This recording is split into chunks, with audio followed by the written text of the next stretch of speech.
Председателя, благодарам председателка на комисија за вашиот одговор и уште една информација која што сериозно треба да ја загреши владата и да почне да работи нешто, тоа е дека треба да го почитуваат членот 89 од Законот за спречување на корупција и суди на интереси и да ви доставува информација за избрани и именувани лица. Така многу полесно ќе можете да работите на случаите, особено на оние случаи кои што се во делот на испитување на потекло на имот и суди на интереси кога функционери се доделуваат државна помош на сопствени фирми. Затоа што имаме пример кој што апсолутно лаже и треба да се срами од тоа, затоа што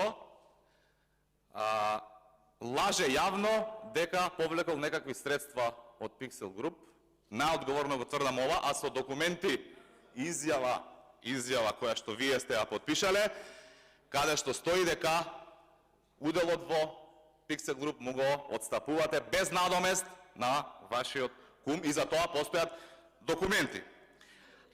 Дополнително дека лажете, почитуван премиер, е вашиот анкетен лист, каде што после 2020 година, значи ви го почитувам вашиот работен век во 22 години претходно. Мене ме интересира Димитар Ковачевски премиерот, не ме интересира Димитар Ковачевски бизнисменот. После 2020 година вие, согласно анкетниот лист од Државната комисија за спречување на корупција што го имате доставено, имате депозитна сметка само 3,7 милиони денари.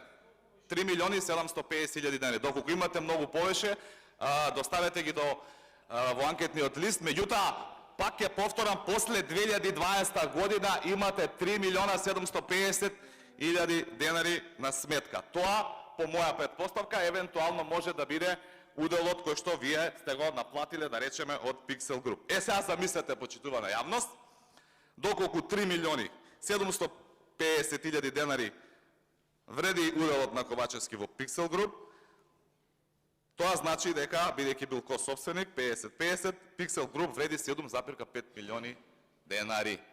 На фирма која што вреди 7,5 милиони денари, вие, почитувани граѓани, од вашите пари, буџетски, сте и дале во 12 исплати 31 милион 586 хиляди 443 денари. И затоа нема закони кои што треба да се во делот на мерките за справување со кризата, затоа нема социјална помош, туку парите се одлеваат во фирмите на Ковачевски. Јас не сум задоволен од одговорот и немам дополнително прашање. Ви благодарам.